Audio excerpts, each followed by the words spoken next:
문재앙 정권 들어서 노골적으로 저들식 인민민주주의 국정교과서를 만들고 있네요.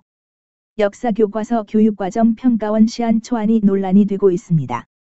6.25 때 북한의 남침을 삭제하고 자유민주주의에서 자유를 삭제하여 민주주의라 하고 있습니다. 자유가 빠진 민주주의는 인민민주주의일 뿐입니다.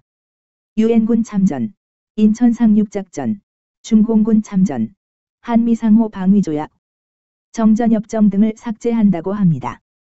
박정희 대통령의 수출제 일주의 정책을 비롯하여 한강의 기적, 새마을운동, 외환위기 극복, 동북공정, 중동건설, 경제협력개발기구 OECD 가입, 북한 인권 등 대한민국 현대사의 핵심 요소들도 삭제한다고 합니다.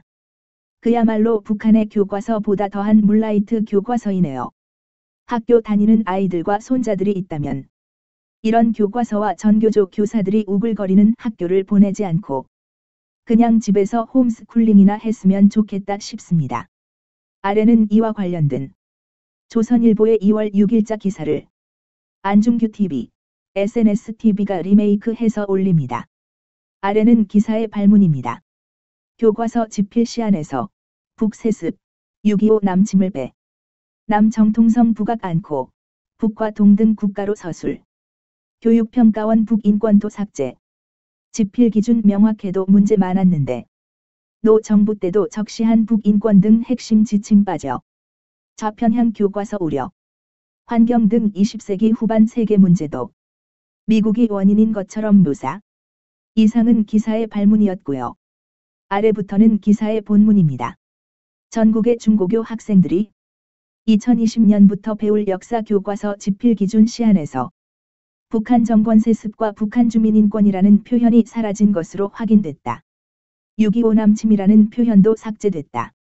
자유민주주의에서 자유를 삭제한 데 이어 북한 정권의 핵심 문제점에 대한 서술 지침이 사라진 것이다.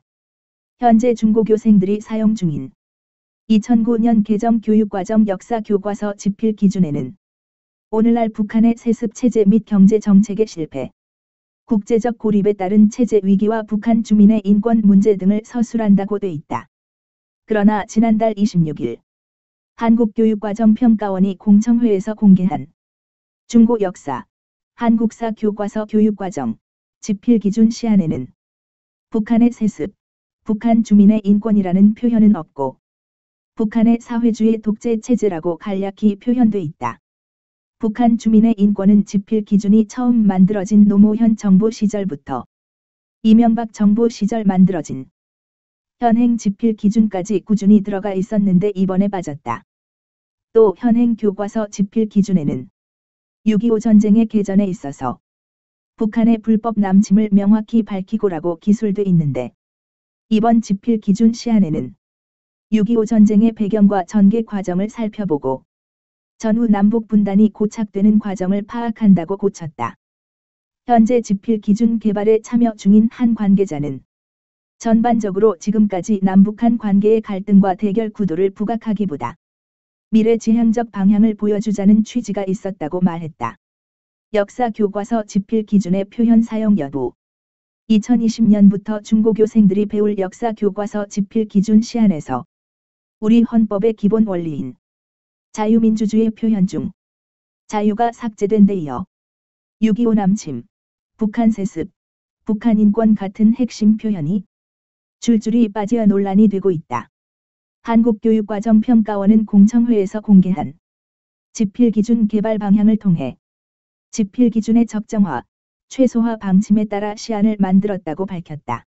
집필 기준이 다양한 교과서를 만드는데 제약이 될 수 있다는 지적에 유의해 최소한의 기준을 제시하는 데 주력했다. 창의적인 교과서가 나올 수 있도록 했다고도 했다. 북한 세습이나 인권 문제, 6.25 남침 등을 기술할지 여부는 각 교과서 출판사에 맡기고 이런 내용이 누락돼도 교과서 발행에 제한을 두지 않겠다는 것이다. 평가원은 6.25 남침 누락과 관련해선 집필 기준 시안에서 밝힌 6.25 전쟁의 배경과 전개 과정을 살펴보고 전후 남북 분단이 고착되는 과정을 파악한다는 표현으로 포괄할 수 있다고 판단했다고 밝혔다. 하지만 지필 기준에서 이 같은 역사적 중대 사실과 북한 세습, 인권 문제 등 핵심 내용을 빼면 지필자 성향에 따라 사실관계가 제대로 서술되지 않고 좌편향될 수 있다는 우려가 나온다.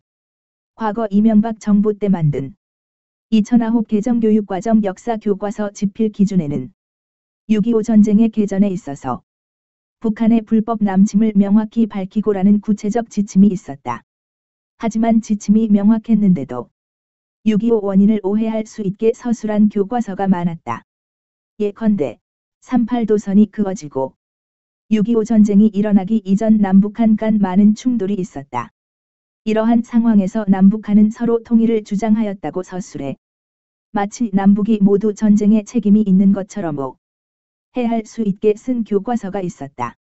이런 좌편향적 내용 중에는 교육부가 수차례 수정 권고와 수정 명령을 했는데도 고쳐지지 않은 경우도 있었다. 결국 지필 기준 명확해도 잘못이 많았던 것이다.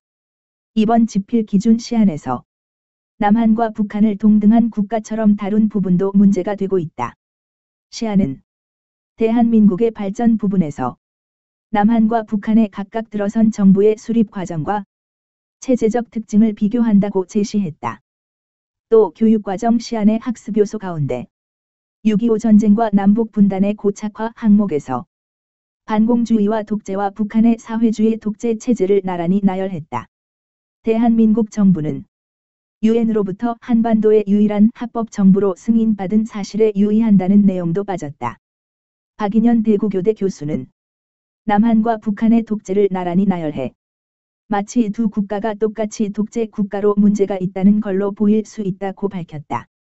정경희 영산대 교수는 6.25 전쟁이 북의 남침이라는 것을 명확히 하지 않는 것은 이미 전 세계적으로 수명이 다한 수정주의 사관이라면서 이번 시안은 대한민국의 정통성이 전혀 부각되지 않았다고 말했다. 결국 남북이 동등한 국가인 듯 서술한 것은 아주 잘못된 것이라는 지적이다. 그리고 중학교 역사 교과서의 지필 기준 시안에서는 현대 세계가 안고 있는 여러 문제가 미국에서 비롯된 것처럼 기술했다. 탈냉전과 미국 주도의 국제 질서가 야기한 문제들, 즉 인종과 종교 갈등, 세계 지역 간 불균형, 환경, 난민 문제 등을 특정 국가 또는 지역의 사례를 중심으로 다룬다고 했다. 기존 지필 기준에 없던 내용이 이번에 추가됐다. 이에 대해 20세기 후반의 글로벌 문제들이 모두 미국이 야기했다는 것이냐는 지적이 나온다. 그리고 환경과 난민 문제도 결국 미국 책임이라는 시각인데 진짜 심각한 문제가 아닐 수 없다.